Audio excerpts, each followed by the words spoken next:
warahmatullahi wabarakatuh. Perkenalkan, nama saya Sherly Putriati. Saya dari kelas TIC NPM saya 2024-12-212. Di sini saya akan mempresentasikan aplikasi yang sudah saya buat, yaitu aplikasi Fresh-Track. Aplikasi Fresh-Track adalah aplikasi monitoring masa kadaluarsa makanan. Aplikasi yang dirancang untuk membantu pengguna mengelola stok makanan dan minuman di rumah agar tetap aman dikonsumsi. Aplikasi ini memudahkan pengguna dalam mencatat, memantau, dan mendapatkan informasi mengenai masa kadaluarsa produk sehingga dapat mengurangi pemborosan makanan serta menjaga kesehatan keluarga. Tujuan dari aplikasi ini adalah membantu pengguna mencatat stok makanan dan minuman, memantau tanggal kadaluarsa setiap produk, dan memberikan informasi kondisi makanan secara cepat. Selain itu juga mengurangi risiko mengonsumsi makanan kadaluarsa. Mari kita buka aplikasinya.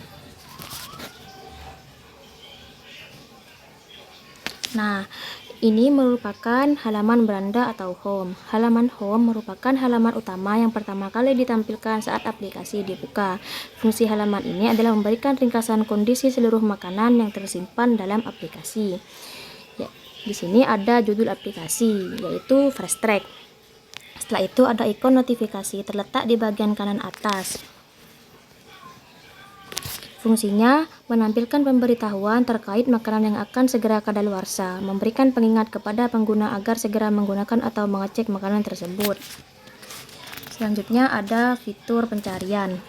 Kolom pencarian, fitur ini digunakan untuk mencari makanan yang telah disimpan. Manfaatnya memudahkan pengguna menemukan data makanan tertentu. Hasil pencarian ditampilkan secara cepat berdasarkan nama makanan yang diketik. Contoh, jika mengetik susu, nah itu makanan akan tidak tersedia karena user belum menginputkan makanan susu. Coba kita cari dengan kata kunci yang ada, yaitu mie. Nah, itu akan menampilkan makanan yang tersedia.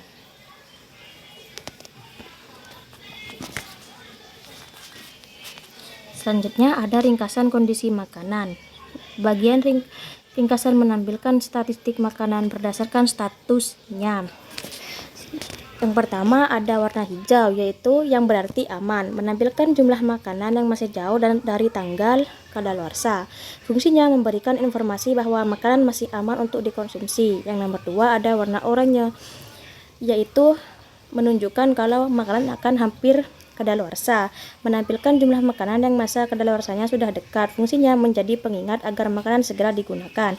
Yang nomor 3 ada warna merah, yaitu menampilkan jumlah makanan yang sudah melewati tanggal kadaluarsa. Fungsinya memberikan peringatan agar makanan tidak dikonsumsi, membantu pengguna segera membuang atau mengganti produk tersebut.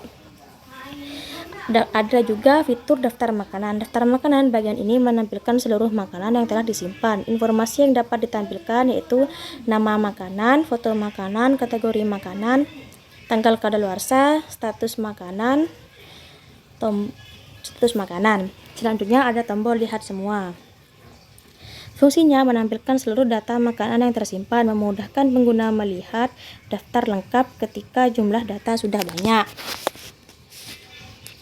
Selanjutnya kita akan ke tombol tambah makanan.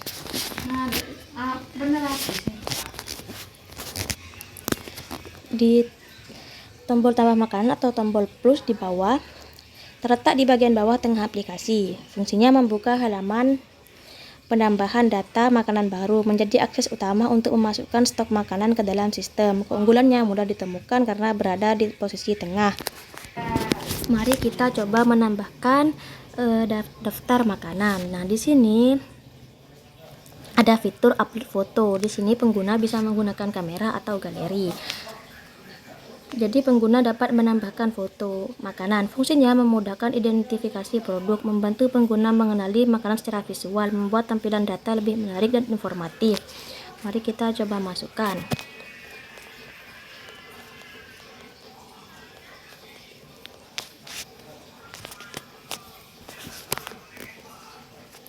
Nah, di sini kita inputkan nama makanannya.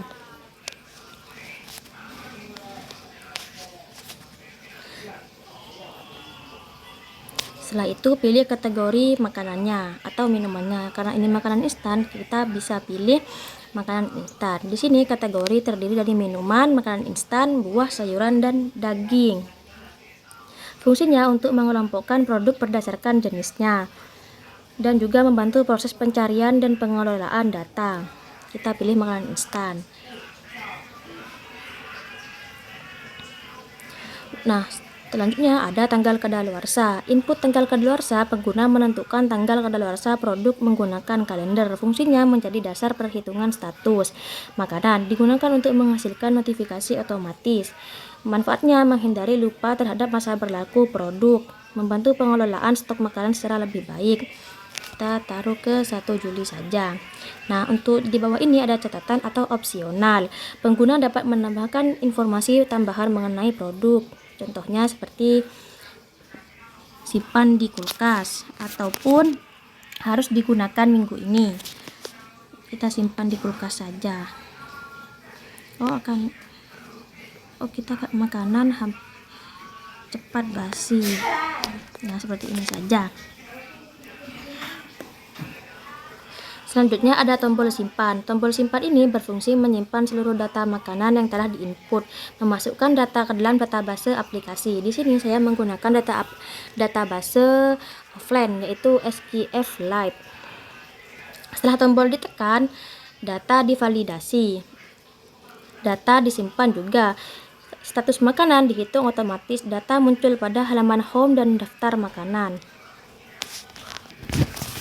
Nah, di dalam daftar makanan ini akan ada detail makanan.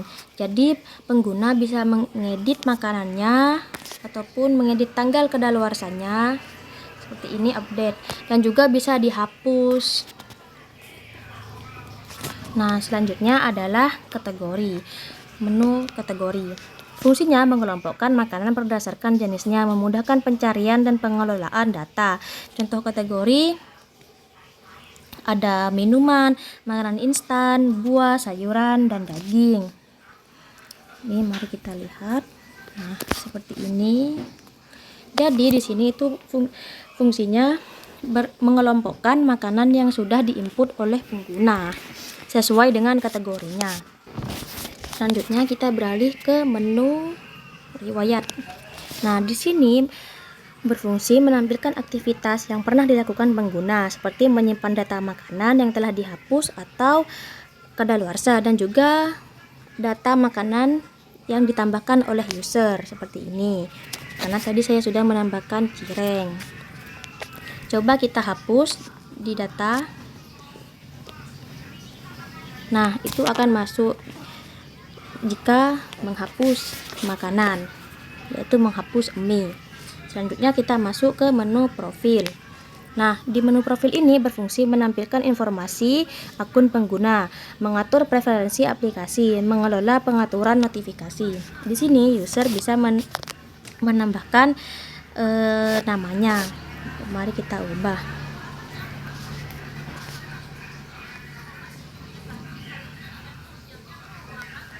Nah, di sini juga bisa menambahkan fitur penggunanya. Nah, seperti ini. Ini ketika memencet tombol simpan perubahan, ini akan disimpan ke database dan datanya akan divalidasi. Nah, seperti ini. Ini untuk mengedit profil, ini untuk menu notifikasi, dan ini ada informasi, menu informasi, yaitu ada tentang Fresh Track.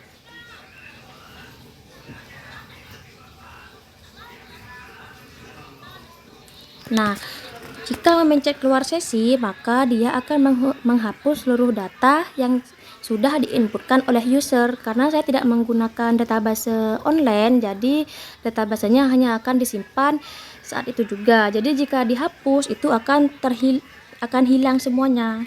Mari kita coba. Nah, seperti ini. Jadi kembali ke pengaturan awal lagi seperti ini. Nah, semua datanya akan hilang.